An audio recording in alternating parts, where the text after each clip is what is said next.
नहीं देखिए, भोले बाबा के जो कार्यक्रम थे, उनके कार्यक्रम में घटना जो हुआ वह दुर्भाग्यपूर्ण है, नहीं होना चाहिए था। और निश्चित रूप से इसका दुख उनको भी अपार दुख होगा, उनके लिए तो पूरे जीवन भर के लिए एक दाग लगा है। और जाना, जो उनका कहना है कि ये जाना तो सबको एक न एक दिन है, वो ठीक है, जाना है। लेकिन जब कोई अपने लोग स्वजन या कोई अपने शिष्य या भक्त के साथ अप्रिय घटना होता है, तो ये हमारा मानवीय स्वभाव है कि हम उसके साथ खड़े रहें। तो कहीं न कहीं देर में इनका जो ये आया है, अगर उस समय ही साथ में खड़े रहते उन पीड़ितों के साथ तो शायद अच्छा रहता। बात ये है, सिर्फ जाना, ये कह के कि जाना सबको है, इतिश्री कर लेना ठीक बात है। वो ठीक है, एजेंसी की जो रिपोर्ट आएगी, क्यों हुआ, कैसे हुआ, ये अलग विषय है जो जांच होगी। तो लेकिन एक धर्म गुरु के नाते, एक आप गार्जियन के नाते आपका कहीं ना कहीं ये दायित्व बनता था कि जो अप्रिय घटना घटी उसमें हम तुरंत जो है उसमें आपकी सहयोग, आपका समर्पण, आप उसमें उनके दुख दर्द के साथ खड़े होने चाहिए था। इतने दिनों तक आपने मोबाइल का स्विच ऑफ कर दिया, जैसे सुनने में आया। अब उसके बाद बयान जारी कर रहे हैं, तो ये हमें लगता है कि आपका दायित्व था, आपका कर्तव्य था, आपका धर्म था कि उन पीड़ितों के साथ, जो पीड़ित वो कौन थे, वो आपके लोग थे जो आप पे अंधविश्वास करते थे। तो हमें लगता है कि आपको वो ठीक है, मैं भी समझता हूँ कि वहाँ का स्थानीय प्रशासन की भी उसमें कमी और गलती है, लेकिन सिर्फ वही उसी पे नहीं डाला जा सकता। आपका भी जो दायित्व था, क्योंकि लोग आपको सुनने आए थे, लोग आपके भक्त थे वो, तो इसलिए आपका एक कर्तव्य होता है। आप क्या मुंह दिखाओगे यमराज के पास? आप भगवान चित्रगुप्त के पास क्या आप जाओगे? तो भगवान चित्रगुप्त के पास तो सबकी लेखनी होती है ना, किसने क्या सोचा, किसने क्या बोला, किसने क्या कर्म किया, कर्मों का लेखा जोखा होता है, उसी के आधार पे स्वर्ग नरक तय होता है। क्या मुंह दिखाएंगे आप? वहाँ पे कोई बाबा नहीं, कोई भगत नहीं, सब बराबर लाइन में रहते हैं।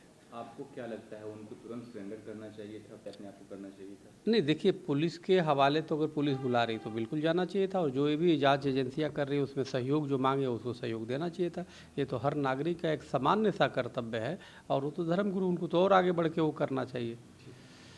आसाम के झारखंड में थे, उन्होंने वहाँ पे जिक्र किया कि कैसे जो हमारी आदिवासी माँ बहनें हैं वो घुसपैठियों का शिकार हो रहे हैं, जो बांग्लादेशी घुसपैठिया है। साथ में उन्होंने कहा कि ये जो मुद्दा है हमारे लिए, ये राजनीतिक मुद्दा नहीं है, ये जीवन मरण का मुद्दा है। हमारे आसाम में 1951 में 12% मुसलमान थे, और अभी आप देख लीजिए 40% मुसलमान हैं। कई जिला जो है वो बदल गया है, मुस्लिम बहुल हो गया है।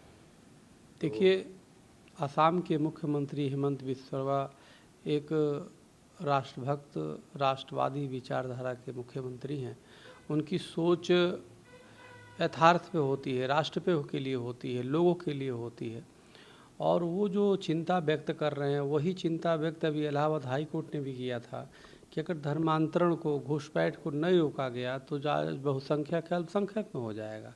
तो यह माननीय कोर्ट का भी कई बार, माननीय कोर्ट, हाई कोर्ट से लेके सर्वोच्च न्यायालय तक ने भी कई बार इस पर टिप्पणी किया है। हमें ज़रूरी है एक तो घुसपैठ रोकना। आज बांग्लादेश घुसपैठिए हों या रोहिंग्या हों, ये देश के लिए बहुत बड़ा एक चुनौती है। दूसरी बात, जो धर्मांतरण, जो चंगाई सभा करके धर्मांतरण किया जाता है, चाहे जो जिहाद करके धर्मांतरण किया जाता है, ये सब भी एक बहुत बड़ी चुनौती है। हमें इसे निपटना होगा। अगर हम इसे नहीं निपटे तो सिर्फ हम ये सोचेंगे धर्मांतरण हो रहा है। धर्मांतरण नहीं होता। जब चंगाई या जिहादी जब किसी हिंदू को मुस्लिम या ईसाई बनाते हैं तो धर्मांतरण नहीं होता, बल्कि राष्ट्रांतरण भी हो जाता है। इसलिए देश के संविधान को बचाने के लिए, देश को बचाने के लिए अब जरूरी हो गया है कि संसद से एक कठोर कानून बनाया जाए, ताकि हमारी भारत की अस्मिता, हमारी भारत की सांस्कृतिक धरोहर जो है बचा रहे, हमारी हिंदुओं की जो सांस्कृतिक धरोहर है वो बचा रहे।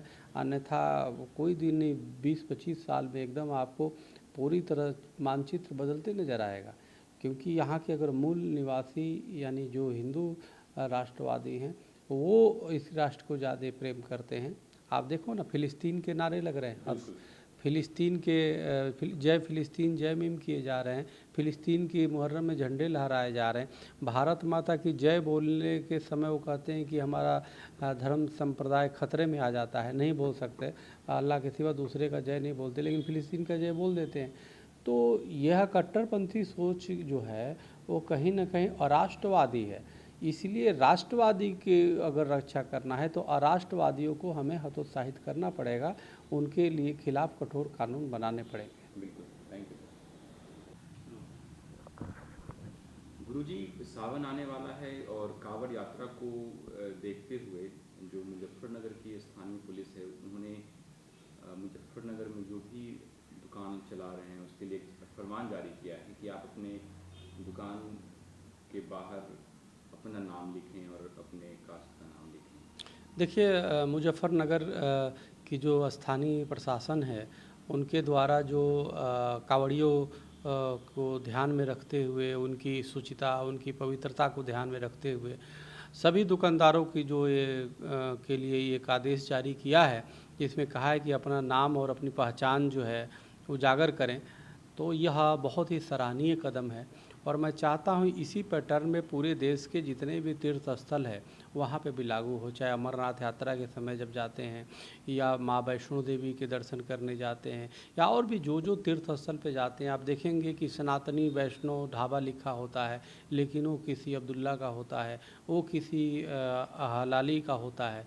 तो मूल विषय यह है कि मुझे इस बात की कोई आपत्ति नहीं कि वो मुसलमान का हो, मुझे आपत्ति इस बात का है कि वह कम से कम अपनी पहचान उजागर करे, ताकि कोई भी जो धार्मिक है, जब मान लीजिए कांवड़िया है, अगर जाता है कुछ उसको ख़रीदना है, लेना है, तो वो स्वतंत्र होता है करने के लिए कि हम जिससे ले रहे हैं सामान वो कोई सनातनी का है या नहीं है, उसको पहचान होना चाहिए। अब जैसे मान लीजिए कोई खाद्य पदार्थ ही लेते, ढाबे अनेक ढाबे हैं, वैष्णो ढाबे लिख दिया जाता है, लेकिन वो किसी जिहादी मानसिकता का होता है, वो बाद में पता चलाता है कि वो तो वो थूक जिहाद करता है उसमें। तो बाद में जब पता चलेगा तो इससे क्या होगा, तनाव की स्थिति बनेगी। तो ये मेरा मानना है कि हर जो धार्मिक लोग हैं वो अपनी पवित्रता, अपनी शुचिता बनाए रखना चाहते हैं, तो कम से कम जो भी दुकानदार हो अपनी पहचान उजागर रखे, कोई भी हो, चाहे वो हिंदू हो, मुसलमान हो, सिख हो, ईसाई हो, जैन, सब अपना नाम कम से कम लिखे और उसमें मजहब अपना बता दे, ताकि लेने वाला स्वतंत्र रहे, लेना चाहे ले ले वहाँ से, नहीं लेना चाहता है कहीं और से लेगा, लेकिन नाम उजागर होना चाहिए। क्योंकि इसमें बहुत ज़्यादा जो है ये देखा जाता है कि यहाँ इस तरह की लोगों की भावना आहत किया जा रहा है और इससे आने वाले कल में एक बहुत बड़ी समस्या पैदा हो सकती है। आपको नहीं लगता है कि ये जो पुलिस प्रशासन का ऐसा जो कदम है ये कहीं ना कहीं समाज को बांटने की बात कर रहा है? तो समाज नहीं, ये समाज को बांटने वाला, पहचान उजागर करना समाज को बांटना नहीं होता। पहचान छिपाना कहीं ना कहीं वो समाज को समाज को भ्रमित करना और समाज में एक संघर्ष और दंगे की स्थिति ला सकता है ना। मान लो हाँ, आप कह दो वैष्णवी है, वैष्णव ढाबा है और वो किसी दूसरे मजहब की मान्यता के, मान लो मुसलमान का ही हो, अब खाने वाला खाने के बाद वो फसाद करने लगे कि भाई तुमने तो हमें छिपाया, वैष्णव लिखा, सनातनी लिखा, सनातनी तो हिंदू ही होते हैं। तो इसलिए कोई हिंदू ही अगर मुसलमान का वो कर दे कि सुलेमान ढाबा कह दे कि ये मुसलमान, तो कोई को भी बुरा लगेगा। किसी को भी अपनी पहचान छिपाने की आवश्यकता क्या है? तो इसलिए पहचान हर व्यक्ति को उजागर करने चाहिए, क्योंकि देखिए खान पान उनके अपने अलग हैं, अपने उनके तौर तरीके हैं। तो इसलिए जो ग्राहक है, ग्राहक के सामने विकल्प स्पष्ट होने चाहिए, ग्राहक को स्वतंत्र रखने चाहिए कि वो क्या लेता है। और वो ग्राहक के साथ तो भक्त है, वो सनातनी भक्त है और धार्मिक आस्था से जा रहा है। कल के डेट में कोई अगर जो दंगे हो गए, बवाल हो जाए तो कौन जिम्मेदार होगा? तो इसलिए यह बहुत ही सराहनीय मुजफ्फरनगर की जो यह स्थानीय प्रशासन द्वारा किया गया है, मैं उसकी बहुत बहुत भूरी प्रशंसा करता हूं। और मैं चाहता हूं कि देश के तमाम तीर्थ स्थल जो भी हैं, जहां पे लोग जाते हैं, जो ढाबे और वो हैं, वहां भी ये सब पूरे देश में लागू किया जाए कि सब कोई भी अपनी पहचान को छुपाए नहीं।